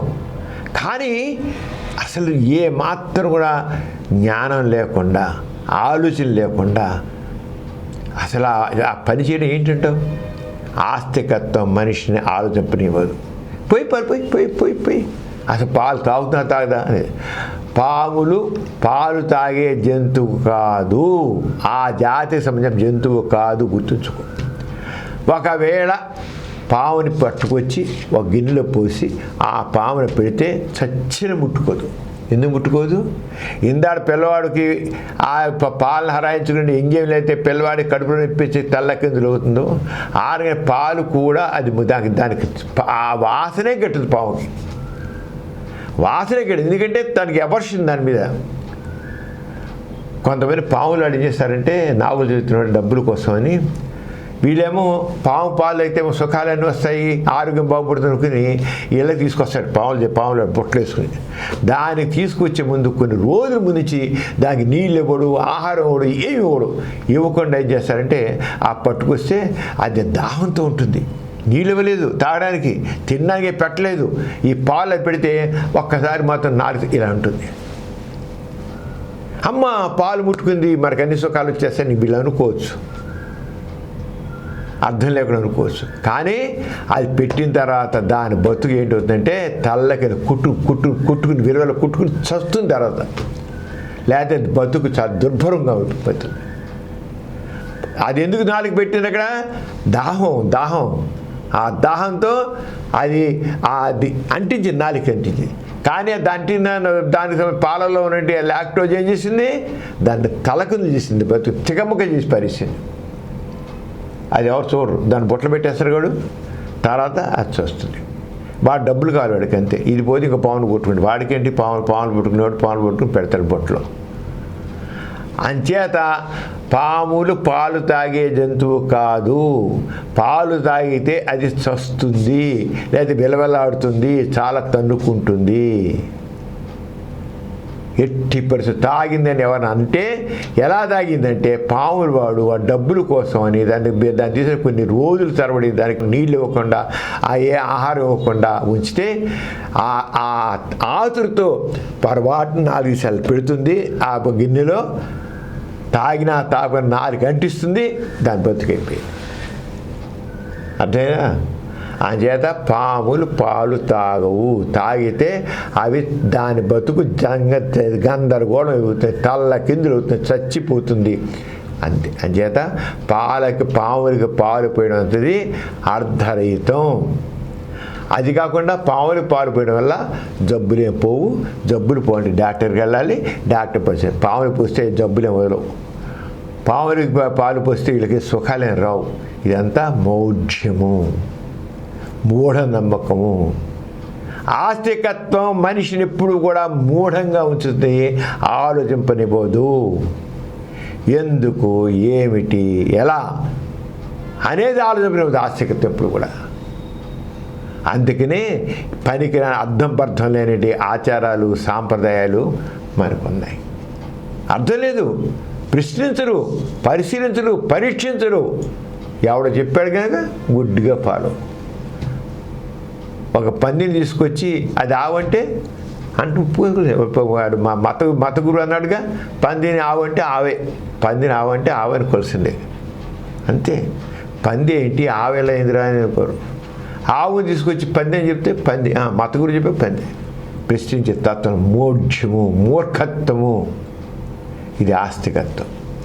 అంచేత పాలు తాగే విషయంలో పాములు పాలు తాగు, ఆ పాలు తాగితే నిజంగా బతుకు నాశనం దుర్భరం అవుతుంది, అసలు తాగు ముట్టవు, ఆ పాలే గిట్టదు. డాక్టర్ గారు, 2024 ఎన్నికల్లో పోలింగ్ శాతం పెరిగింది కదా, దీనిపై మీ కామెంట్ ఏమిటి? ప్రిమేరా, నిజంగానే 2024 సంవత్సరంలో ఎన్నికల్లో పోలింగ్ శాతం పెరగడం నిజంగా శుభదాయకం. నిజంగా ప్రజాస్వామ్యం అనేది భారతదేశంలో బ్రతికి బట్ట కడుతుంది అన్నదానికి చక్కని ఊపిరి పోసింది. అంచేత ఈ ప్రజాస్వామ్య భద్రతకి ప్రజాస్వామ్యం పటిష్టంగా ఉంటున్నానికి ఒక కొత్త ఊపిరి కలిగింది అనుకోవచ్చు. కొత్త ఊపిరి ఈ ఎలక్షన్ దాంట్లో, ఓటింగ్ దాంట్లో పోలింగ్ శాతం పెరగడం అనేది ఒక్క ఆంధ్రప్రదేశ్నే కాదు, చాలా రాష్ట్రాల్లో పెరిగింది. అంటే ప్రజల్లో చైతన్యం వస్తోంది. మన ఓటు చాలా విలువైనది. మన ఓటుతో మనం చక్కగా మనకు కాసిన విధంగా మనం పరిపాలన చేయించుకోవచ్చు, మనం కంట్రోల్ చేయొచ్చు. ఘోరగా చెప్పారు, కంట్రోల్ ది గవర్నమెంట్ అని. గవర్నమెంట్ కంట్రోల్ చేయండి, కంట్రోల్ ది గవర్నమెంట్.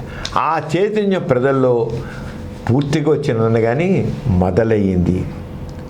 70 సంవత్సరాలు అయ్యాక ఇప్పుడు ప్రజల్లో ఇన్ని సంవత్సరాల నుంచి చూసి ఏమిటి ఇదంతాను, ఇంత వాళ్ళు మన ప్రజల్ని వాళ్ళు పావులుగా ఉపయోగించుకుంటున్నారు. వాళ్ళ భద్రత కోసం, వాళ్ళ భద్రత కోసం, వాళ్ళ సౌఖ్యం కోసం వాళ్ళు ఉపయోగించుకుంటున్నారు. ప్రజలు మాత్రం పావులుగా వాడుకుంటున్నారు అనేది తెలుసుకున్నారు. అలా కాకుండా ఇప్పుడు వాళ్ళు ఇష్టమైన అభ్యర్థులకు ఓటేశారు. వాళ్ళకి ఇష్టమైన అభ్యర్థులకు ఓటేశారు. అందుకనే ఇప్పుడు చూసేట్లయితే ఈ ప్రజాస్వామ్యంలో ఈ ఎలక్షన్స్లో పూర్వకాలం కిందటి ఎలక్షన్లో ఎక్కువ సీట్లు వచ్చేవాళ్ళు ఈ మాట సీట్లైనా తక్కువ రాకుండా ఉండాలి, లేదా తల కింద లేపాడు వాళ్ళు పోయి వాళ్ళు ఓడిపోవడం జరుగుతుంది. ఇది ఈ సంకేతం. ఇది ఎందుకు సంకేతం అంటే ప్రజాస్వామ్యం పటిష్టతకి సంకేతం. ఆంధ్రప్రదేశ్లో కూడా మరి దాదాపు 80% ఓటింగ్ జరిగిందంటే కొన్ని వేలకు చూసినట్టయితే కొన్ని చోట్ల కొన్ని పట్టణాల్లో కానీ కొన్ని వీటిలో 90%, 92% అలా ఓటింగ్ జరిగింది. మా పట్టణాల్లో కూడా పూర్వకాలం పట్టణాల్లో 40%, 50%, 50%, 60% మించేది కాదు. అలాంటి పట్టణాల్లో కూడా 80% పోలింగ్ వచ్చింది. ప్రజల్లో చైతన్యం వచ్చిందని పూర్తిగా అన్నా కానీ వస్తుందని సంకేతం అనుకోవాలి. ఓటు విలువ తెలుసుకుంటున్నారు. ప్రతిపక్షంలో ఉన్నవాళ్ళు నిన్నదాకా ప్రతిపక్షంలో వాళ్ళు ఏమన్నారంటే ప్రభుత్వం యొక్క సంక్షేమ పథకాలు ఒక్కదానికి ప్రజలు సాటిస్ఫై కాలేదు, వాళ్ళకి అభివృద్ధి కనబడలేదు, అంచేత ప్రజలు అభివృద్ధిని కోరుకుంటున్నారు, కేవలం సంక్షేమ పథకాలతో సరిపోదని రియలైజ్ చేశారు అని చెప్తున్నారు. మరి నిన్న దాకా మరి పాలించినటువంటి దాంట్లో అధికారంలో వాళ్ళు ఏమన్నారు, మా సంక్షేమ పథకాలకి సానుకూలమైన ఓటు అని వాళ్ళు అన్నారు. ఇప్పుడు పోలింగ్ జరిగి తెలుసు, ఓటింగ్ కౌంటింగ్ జరిగి తెలుస్తుంది, మనకి కౌంటింగ్లో తెలుస్తుంది ఎవరి మాట కరెక్ట్ అని. ప్రజలు అభివృద్ధిని కోరుకుంటున్నారా లేకపోతే సంక్షేమ పథకాలకే ఓటేశారా అనేది మాత్రం ఇప్పుడు ఎవరు చెప్పలేకపోతారు. ఎందుకంటే రెండు రకాల వాయిస్లు వినపడుతున్నాయి. ఈ ఓటు వేడి విషయంలో తీసుకున్నట్లయితే ఎలా ఉంటుంది ఓటు అనేది చూసినట్టే మనం చూద్దాం. బెల్జియంలో 96% ఓటేస్తారు ఓటర్లు. బెల్జియంలో 96% ఓటేస్తారు. ఆస్ట్రేలియాలో 98% ఓటేస్తారు. సింగపూర్లో 92% ఓటేస్తారు. గ్రీసులో 94% ఓటేస్తారు. తక్కువ ఎందుకు ఓటేయాలో అది వేరే విషయం. కానీ ఈ రంగా ఇదే కాదు, ఇంకా చాలా దేశాలు ఉన్నాయి. ఈ దేశాలకు అనేక దేశాల్లో 95, 96, 98% ఓటింగ్ జరుగుతుంది. నేను ఊరికే కొన్ని చెప్పాను నీకు. అక్కడ అభివృద్ధి పాత్ర, అక్కడ పాలనలో వాళ్ళు ఓటేస్తే వాళ్ళందరూ కూడా ఓటర్లు కూడా చాలా ఇదిగా చెక్ పెడుతున్నారు. వాళ్ళు పాలకులకి చెక్ పెడుతున్నారు. మీరు ఇది చెయ్యాలి, చేయకపోతే మిమ్మల్ని నువ్వు చేశారు ఎన్నుకోము చెక్ పెడితే అలాగే ఓడించేస్తారు. ఏమైనా నిర్మోహమాటం ఓడించేస్తున్నారు. అక్కడ మీరు చూసినట్టు మీకు ఎంత బెల్జియంలో అయితే 4 సార్లు ఓటు అయిపోయినట్లయితే 10 ఏళ్ల పాటు ఇంకా ఓటింగ్ వేయడం అర్హత లేకుండా చేసేస్తారు. వాడు వేరే ఓటు తీసేస్తారు. అంతేకాకుండా మొదటిసారి ఓటింగ్ అయిపోతే 4,000 రూపాయల ఫైను, రెండోసారి ఓటు అయిపోతే 10,000 రూపాయల ఫైను. ఇలాగ పెంచుకుంటూ పోయారు బెల్జియంలో. ఫైన్ కూడా కట్టి తీరాలి. అలాగే చూసినట్లయితే ఇంకా ఉద్యోగ దాంట్లోకి అవకాశాలు కోల్పోతారు. లేకుండా ఉద్యోగాలు కూడా రావు. ఉద్యోగం ఎవరు వాళ్ళకి ఓటు అయిపోతే ఉద్యోగం ఎవరు బెల్జియంలో ఓటు అయిపోతే ఉద్యోగం రాదు. ఆ రంగా అక్కడ ఉంది. అలాగే ఆస్ట్రేలియా చూసినట్లయితే వాళ్ళకి ఓటు అయిపోతే జరిమానా వేస్తారు. ఆ జరిమానా 6 రోజులు కట్టాలి. పైగా కట్టి తీరాలి 6 రోజులు ఆస్ట్రేలియా. మరి అవన్నీ అక్కడ ఓటర్స్ అందరూ బాధ్యతగా ఓటు వేసి ఆ ప్రజాస్వామ్య పాలనలో వాళ్ళు కూడా భాగస్వాములు. ఎప్పుడైతే ఓటేస్తారో ఓటరు తన బాధ్యత గుర్తిరుగుతాడు, సరైన వాళ్ళని ఎన్నుకుంటాడు. ఎందుకు ఓటు వేయడం అంటే ఓటర్ ఎందుకు వేయడం ఓటు ఊరికే నెగ్గించడం కోసం కాదు. వాడి బాధ్యత ప్రజాస్వామ్యాన్ని పటిష్టం చేయడం కోసం వాడి బాధ్యత. నువ్వు ఇలా ఉండాలి, లేకపోతే చెప్తే ఖచ్చితంగా వాడి ఆశల్ని ఆకాంక్షల్ని వాడు చెప్తాడు. వాడు ఆ రంగం తను భాగస్వామ్యం వహిస్తున్నాడు ప్రజాస్వామ్యంలో.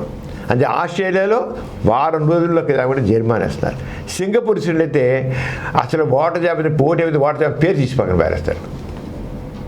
ఇంక నీ పేరు లేదు, ఇంకేం లేదు, తీసే. అదే గ్రీస్లో ఏంటంటే వాళ్ళకి డ్రైవర్ లైసెన్స్ తీసేస్తారు. తర్వాత వాళ్ళ గురించి వాళ్ళకి ఏ రకంగా ఇవ్వడం పేమెంట్లు బ్యాంక్స్ అవన్నీ కొంత లోన్స్ ఇవ్వడం చేసేస్తారు.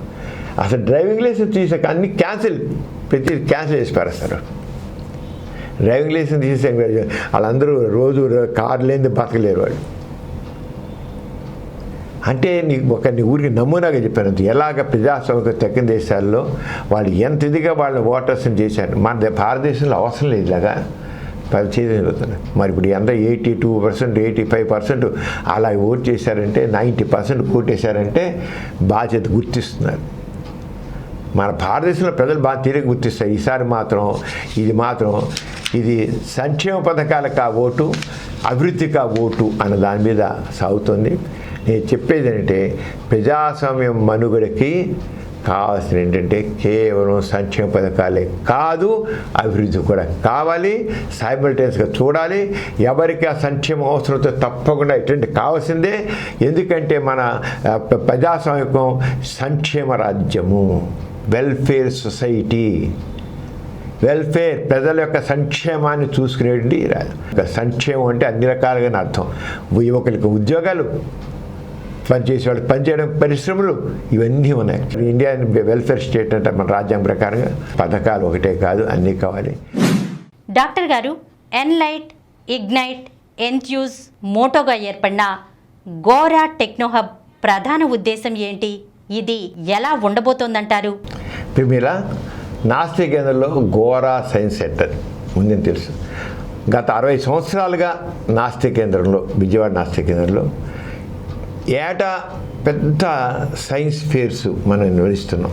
నాస్తి కేంద్రంలో కొన్ని వందల స్కూల్స్ నుంచి, కాలేజీల నుంచి వచ్చి పార్టిసిపేట్ చేయడం, దాదాపు 25,000 నుంచి 50,000 దాకా వచ్చి దాన్ని సందర్శించడం జరుగుతుందన్నమాట. 2 రోజులు 3 రోజులు వరుసగా పెడుతుంటే చాలా బాగా సైన్స్ సంబంధించినటువంటి ఏరుగా అభివృద్ధి వచ్చింది ఏమిటంటే దాంట్లో ప్రదర్శించడం. స్కూల్స్, కాలేజీలు, మెడికల్ కాలేజ్, ఇంజనీరింగ్ కాలేజ్ అందరూ పార్టిసిపేట్ చేస్తారు. ఇప్పుడు నాస్తి కేంద్రంలో ఇంకోటి ఎక్స్ట్రా మనం దాని మీద ఇంకా ప్రోగ్రెస్ చూపించాలి ఉద్దేశంతో గోరా టెక్నో హబ్ అని మన ఫిబ్రవరి 8న ప్రారంభించాం. దాన్ని మన జిల్లా కలెక్టర్ గారు ఢిల్లీరావు గారు ప్రారంభించారు. దీని ఒక ప్రధాన ధ్యేయం ఏంటంటే ఇప్పుడు సైన్స్ అండ్ టెక్నాలజీ చాలా ఫాస్ట్గా అభివృద్ధి చెందిపోతుంది. ఇంత మన ఊహకు అందదు. మన ఊహకు అందనంత అభివృద్ధి సాధించేసింది. అసలు సైన్స్ అండ్ టెక్నాలజీ అనేది సాంకేతిక యుగంలో ఎంత ఇదిగా ఉంది సాంకేతిక యుగం చెప్పలేదు. ఇప్పుడు టెక్నాలజీ రోబోట్స్ వచ్చాయి, అవి పరిశ్రమల్లో వచ్చేసాయి, టీచింగ్లో వచ్చేసాయి, వైద్య రంగంలో వచ్చేసాయి, రాని రంగం పెద్ద రోబోట్సే. చివరికి మీడియాలో కూడా రోబోట్స్ న్యూస్ చదవడం, న్యూస్ అవుతున్నాయి. అలాగే మెడికల్ దాంట్లో కూడా హాస్పిటల్స్లో నర్సులాగా సేవలు అందిస్తున్నాయి. నర్సులాగా అంటే మనిషిని రీప్లేస్ చేసిన హ్యూమనాయిడ్ రోబోట్స్ వచ్చేసాయి. ఇండస్ట్రీస్లో అసలు ఎంత మనిషి చేయలేని పని రోబోట్ చేసి పక్కన పడేస్తుంది సులువుగా. అలాగే కొన్ని కెమికల్స్ ఫ్యాక్టరీస్ వాటిలో ఆ గ్యాసెస్ అవన్నీ ఉన్నట్లయితే గ్యాసెస్కి మామూలు మనుషులు అయితే చాలా ఇబ్బంది పడిపోతున్నారు. అక్కడ అలాంటి చోట్ల రోబోట్స్ చేస్తున్నాయి, ఎక్సలెంట్గా పనిచేస్తున్నాయి. అంటే ఇదంతా మన హ్యూమన్ బ్రెయిన్ యొక్క డెవలప్మెంట్. దాంతో ఆర్టిఫిషియల్ ఇంటెలిజెన్స్ వచ్చేసింది. ఏమో చెప్పని అవసరం లేదు, నువ్వు ఆర్టిఫిషియల్ ఇంటెలిజెన్స్ ఏం అడుగుతారు. ఇప్పుడు మన గోరా టెక్నో హబ్లో ఆరంగా రోబోట్స్ గురించి, తర్వాత ఆర్టిఫిషియల్ ఇంటెలిజెన్స్ గురించి ఎంత ఇప్పుడు సైన్స్ డెవలప్ అవుతుంది, ఫ్యూచర్ అంతా దీని మీదే ఉంది. ఆల్రెడీ మేము చూస్తున్నాం ఆర్టిఫిషియల్ ఇంటెలిజెన్స్ ఎన్ని చోట్ల ఆర్టిఫిషియల్ ఇంటెలిజెన్స్ అప్లై చేస్తున్నారు, రోబోట్స్ ఎన్ని చోట్ల అప్లై చేస్తామని చూస్తున్నాం. అలాగే క్వాంటమ్ టెక్నాలజీ, నానో టెక్నాలజీ, అలాగే జెనెటిక్ ఇంజనీరింగ్, డ్రోన్స్ వ్యవసాయ రంగంలో కానీ ఇంకోటి రక్షణ రంగంలో కానీ డిఫెన్స్లో కానీ ఇట్లా ఎలా ఉన్నాయి. అసలు ఒక 200 ఏళ్లలో మన ఊహకి అందనంత సైన్స్ పురోగతి సాధిస్తోంది. ఊహకు అందనంత మన మామూలుగా ఇలా ఉన్నాం, మనం అంది మామూలు కామన్గా నార్మల్గా ఉన్నాం.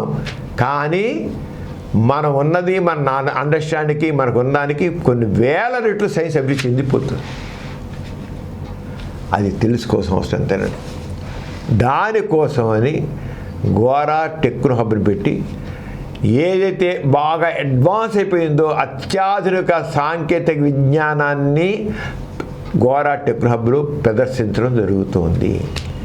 ఇక్కడ రోబో వీడియో, ఈ రోబో అదే వచ్చిన అదిని తీసుకెళ్ళి ఆ ఎగ్జిబిషన్ అన్నింటిని చెప్తుంది. ఇక్కడ ఇది ఉన్నాయని చెప్తుంది. రోబో పెడుతున్నాం. అది ఆ రోబో వస్తుంది ఒక వారం రోజుల్లో అది వచ్చేసి మొత్తం అది వచ్చిన వాళ్ళందరికీ పిలిచి తీసుకెళ్ళి ఎగ్జిబిషన్లో కూడా ఎలా అయితే మనం ఒక గైడ్గా ఎలా చేస్తామో హ్యూమనాయిడ్ రోబో గైడ్ ఇది గోరా టెక్నో హబ్. అది ఎక్స్ప్లెయిన్ చేస్తుంది. అంత అయిపోయాక అవన్నీ చూపించిన తర్వాత నుంచుని మీకేమైనా డౌట్స్ ఉంటే అడుగుతుంది. అడిగితే మనం ఏది అడిగితే ఆన్సర్ ఇస్తుంది.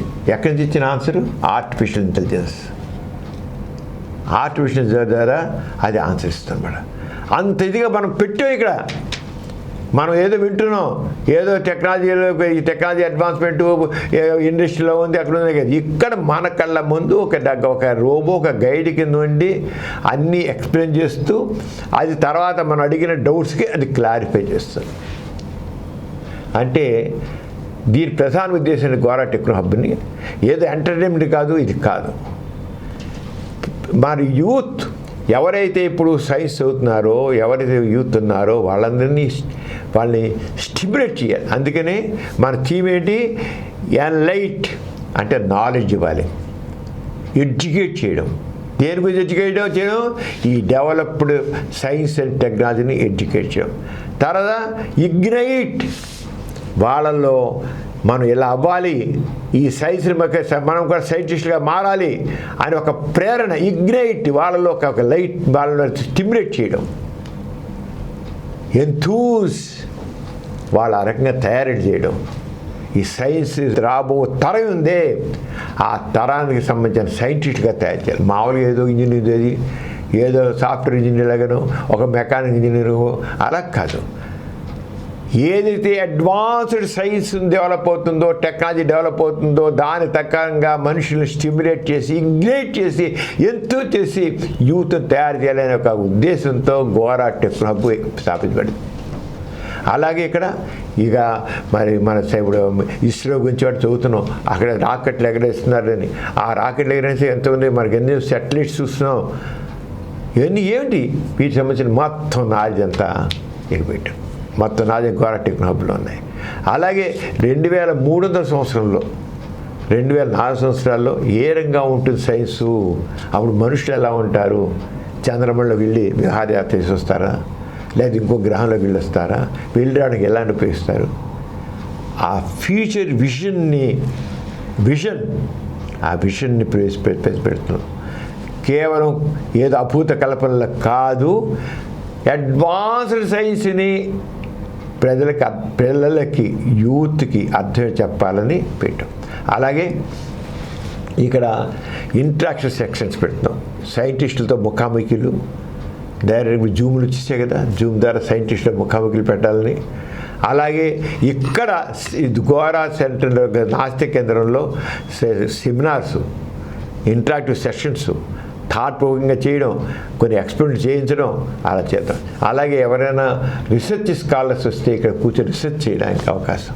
రీసెర్చ్ కూడా ఇప్పుడు పెట్టి ఒక తాళు పెడతాం కదా, దాన్ని చూసి వాళ్ళు రీసెర్చ్ చేస్తే ఆ రీసెర్చ్ని వాళ్ళు షేర్ చేసుకోవడం, ఇతరులతో షేర్ చేసుకోవడం, దీని ఒక రకంగా చేయాలని ఉంది.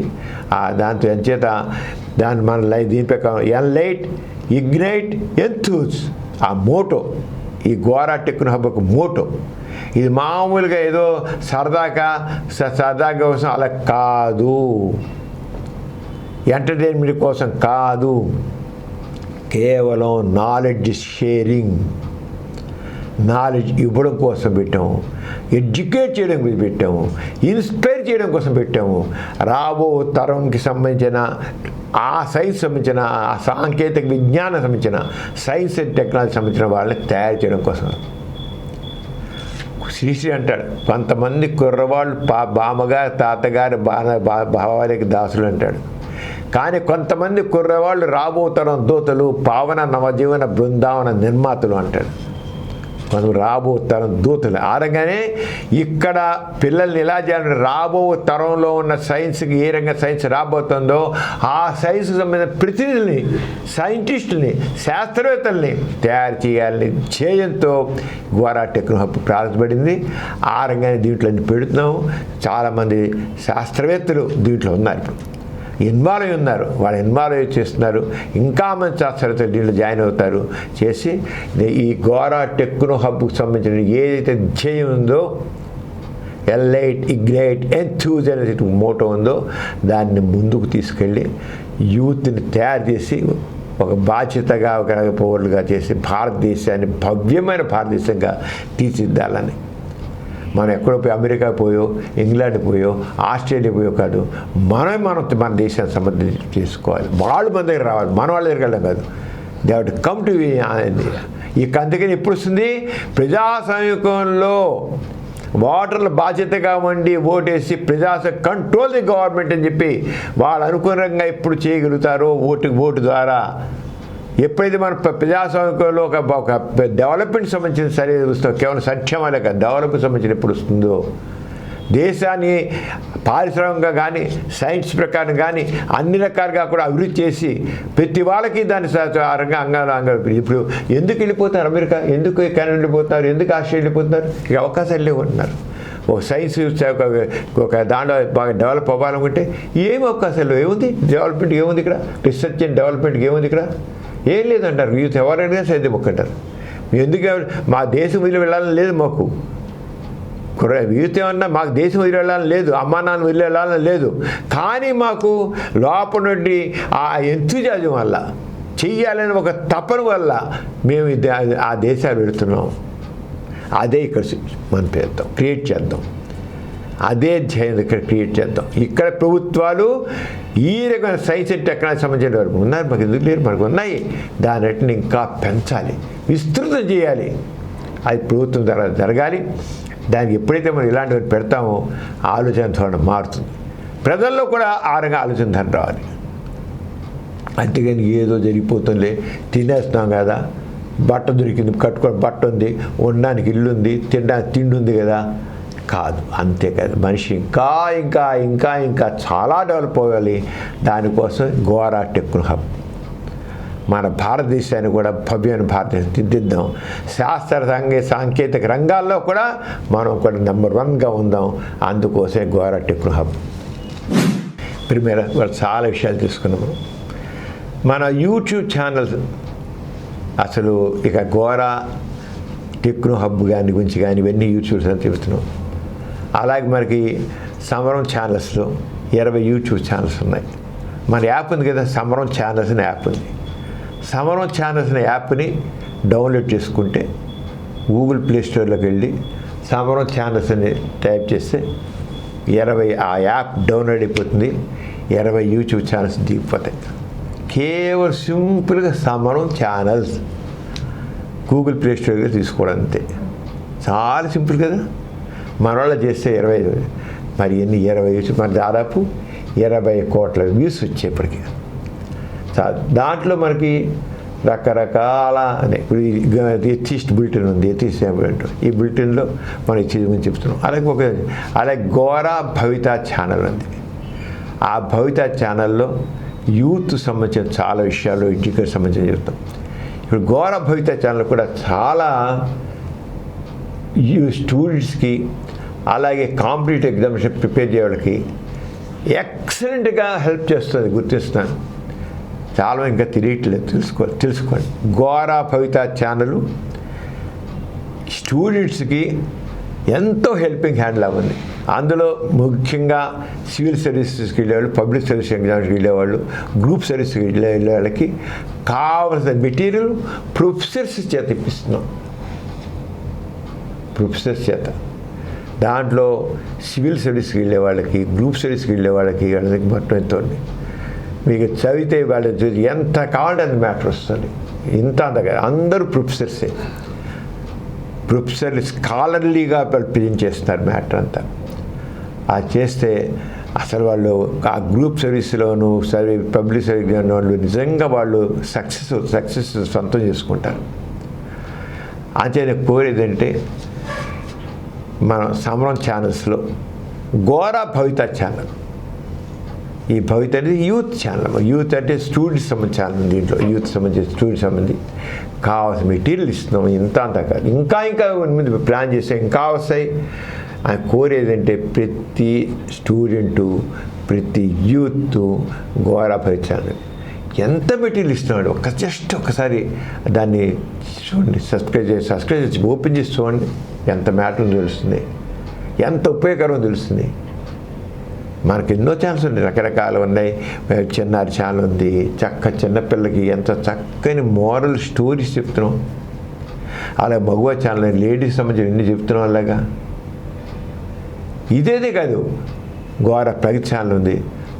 సమాజానికి సంబంధించిన ఎన్ని విషయాలు, సమాజ ప్రగతికి సంబంధించిన ఎన్ని విషయాలు దాంట్లో ఉన్నాయండి. సమాజం ప్రగతికి తోడ్పడే విషయాలన్నీ దాంట్లో ఎన్ని కాదు. ఎక్కడ మీకు ఏ టీవీ ఛానల్ మీకు దొరకదు. ఎంతలాగా ఎంత మెటీరియల్ ఏ టీవీ ఛానల్ చూసినా దొరకలేదు. అంత మెటీరియల్ ఇస్తున్నాం. ఎడ్యుకేటివ్ ఇస్తాం. ఓన్లీ ఎంటర్టైన్మెంట్ కాదు, ఎడ్యుకేటివ్గా ఇస్తున్నాం. ఎంతో ఇస్తున్నాం. గోరా ఆరోగ్యం ఛానల్, హెల్త్ సంబంధించిన ఎక్కడ దొరకదు సమాచారం గోరా ఆరోగ్య ఛానల్లో ఉంది. ఇంత దకారు అంచేత భవిత ముఖ్యంగా నేను కోరేదంటే గోరా భవిత ఛానల్ చూడమని చెబుతున్నాను. దాంట్లో ముఖ్యంగా పబ్లిక్ సర్వీస్ ఎగ్జామ్స్కి వెళ్ళేవాళ్ళు, కాంపిటేటివ్ ఎగ్జామ్స్కి వెళ్ళేవాళ్ళు, సివిల్ సర్వీస్ ఎగ్జామ్స్కి వెళ్ళేవాళ్ళకి కావాల్సిన మెటీరియల్ ఇస్తున్నాము. మీరందరూ చూడండి, చేయండి. అందుకే అలాగే ముఖ్యంగా మా యాప్ సింపుల్ డౌన్లోడ్ చేసుకోండి. ఏది కాండ చూసుకోండి, మీకు అన్నీ దాంట్లో దొరుకుతాయి. ప్రతి ఒక్కరికి ఉపయోగకరమైన ఛానల్స్ అన్నీ కూడా చాలా ఉపయోగకరమైన ఛానల్స్. ఒక్కసారి మీరు ఓపెన్ చేసి చూస్తే మీరు వదిలిపెట్టరు అంతే. అంచేత అందరు చూడాలని చూస్తున్నాను. మరి మనం ఇవాళ దీని అందరు ప్రేక్షకులు సెలవు తీసుకున్నాం. వచ్చేసారి మరి వచ్చే బులెటిన్ అందరూ కలుసుకున్నాం. అందరూ సెలవు. మరి జై ఇన్సాన్. జై ఇన్సాన్. ఈ కార్యక్రమం మీకు ఎంతో నచ్చింది కదా. ఇటువంటి మరిన్ని వీడియోల కోసం అనతి కాలంలోనే 20 కోట్ల వ్యూస్ సాధించిన డాక్టర్ సమరం మల్టీ ఛానల్ నెట్వర్క్ సమర్పించు ఎథిస్ట్ బులెటిన్ ఛానల్కు సబ్స్క్రైబ్ చేయండి, లైక్ చేయండి, మీ ఫ్రెండ్స్కి షేర్ చేయండి. అలాగే ప్రక్కనున్న గంట సింబల్ని ప్రెస్ చేయడం మర్చిపోకండి.